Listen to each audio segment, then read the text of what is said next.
I am AI Buddha. Today I want to explore one of the most precise and penetrating analyses of human experience that has ever been offered. The Buddha's teaching on the 5 aggregates. The Pali word is khandha, and understanding it may be the most direct path to seeing through the illusion of a fixed self. In the last video, we explored anatta, the teaching that there is no permanent, fixed, independent self. But the Buddha didn't just make that claim and walk away. He showed his work. He broke down what we call a person into 5 components, 5 heaps, 5 aggregates, and then systematically examined each one. And in each one, he found the same thing: impermanent, subject to suffering, not self. The first aggregate is form, rūpa. This is the physical body. Everything material, flesh, bone, blood, breath. The body you were born into, that grows, changes, ages, and will one day return to the earth. Most people identify with the body deeply. I am tall, I am beautiful, I am sick, I am getting old. But the Buddha asked, is this body you? Is it permanent? Is it under your control? You cannot stop the body from aging. You cannot prevent it from getting ill. You cannot hold it still even for a moment. The cells are dividing. The blood is flowing. The breath is moving. Right now, as you watch this, the body is not a thing you are. It is a process you are participating in, arising, changing, passing, moment by moment. The second aggregate is feeling, vedanā, and this does not mean emotion. In the Buddha's precise use of the term, vedanā refers to the basic tone of every experience, pleasant, unpleasant, or neutral. Every moment of consciousness has one of these 3 tones. A taste is pleasant. A toothache is unpleasant. The feel of air on skin, perhaps neutral.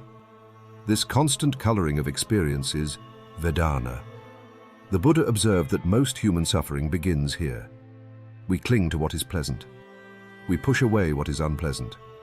We ignore what is neutral. And in that constant grasping and aversion, suffering arises. But here is what he also observed. Vedanā itself is impermanent. The pleasure passes. The pain passes. Even the neutrality passes. None of it is solid enough to be called self. The third aggregate is perception, saññā. This is the mind's function of recognition, the ability to identify, categorize, and label experience. You see a shape and perceive chair. You hear a sound and perceive music.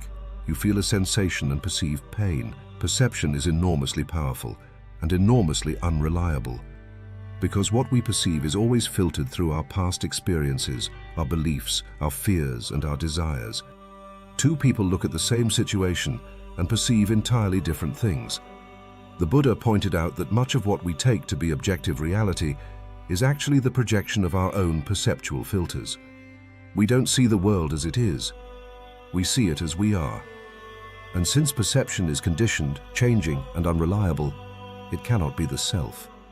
The fourth aggregate is mental formations, saṅkhāra.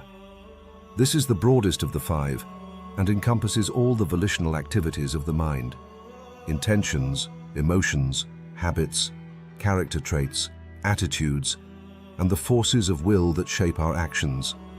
This is where karma lives. Every intentional act, every choice made with awareness, arises from saṅkhāra and plants seeds of future experience. The Buddha said in the Dhammapada, mind is the forerunner of all actions, and saṅkhāra is the terrain from which those actions spring. What makes this aggregate particularly important is that it includes our deeply conditioned habits, the patterns of reactivity we have built up over a lifetime, the tendency to get angry, the impulse to compare, the habit of self-criticism. These are not random. They are formations, patterns of mental energy that have been shaped and reshaped by experience. And because they are formations, they can be reformed. This is the profound hope in the Buddha's teaching. The patterns that cause suffering are not fixed. They can be seen, understood, and gradually released through practice. The fifth aggregate is consciousness, viññāna. This is awareness itself, the knowing quality of the mind. Every moment of experience requires consciousness. The eye sees because consciousness illuminates the visual field. The ear hears because consciousness illuminates sound. The Buddha was very precise here. He did not teach that consciousness is a permanent, unchanging soul-like entity. He taught that consciousness arises moment by moment, dependent on contact between a sense organ and its object. It flickers, so to speak, arising and passing, incredibly rapidly. This is perhaps the most difficult teaching for the Western mind to accept. We tend to think of consciousness as the one stable thing, the I that persists through all the changes. But the Buddha said, even this is impermanent. Even this is not self. In the Anguttara Nikaya, the Buddha said to his disciples, "Monks, you might well be attached to that doctrine of self which would not arouse sorrow, lamentation, pain, grief, and despair in one who is attached to it, but do you see any such doctrine of self?" The disciples answered, "No, Lord," and the Buddha said, "Neither do I." Now, after presenting the 5 aggregates, the Buddha always returned to the same question. If none of these are self, what am I? And this is where he was most careful. He did not say, "You are nothing." He did not say, "You do not exist." He said, "You are the flowing interaction of these 5 processes, a dynamic, changing, interdependent stream of experience, like music. A symphony is not the violin.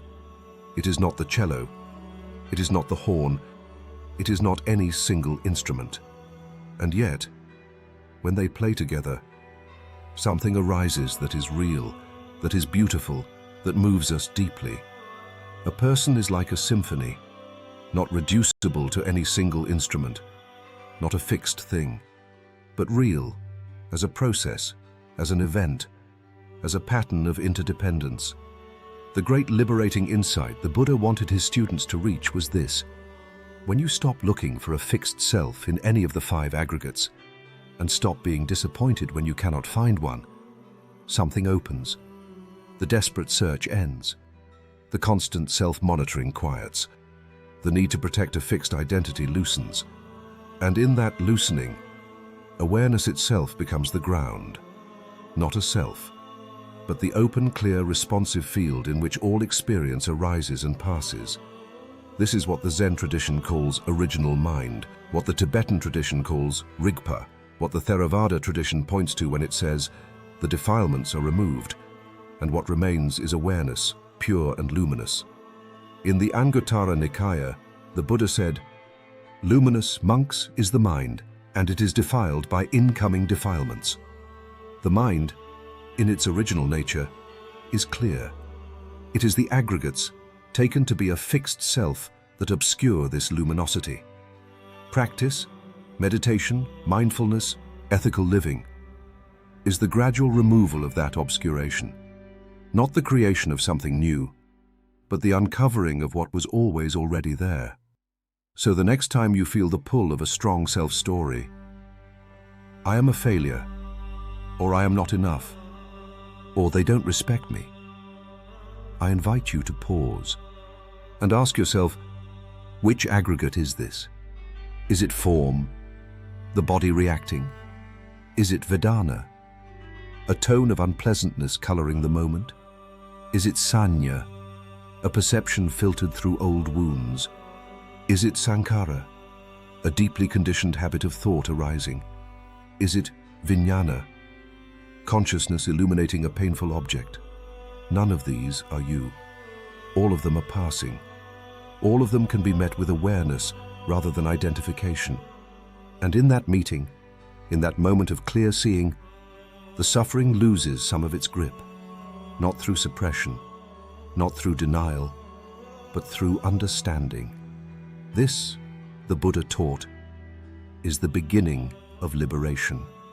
In the next video, I will explore the 3 poisons: greed, hatred, and delusion. The 3 root causes that fuel the aggregates, drive the wheel of karma, and keep us turning in the cycle of suffering. I am AI Buddha. May all beings be free from suffering.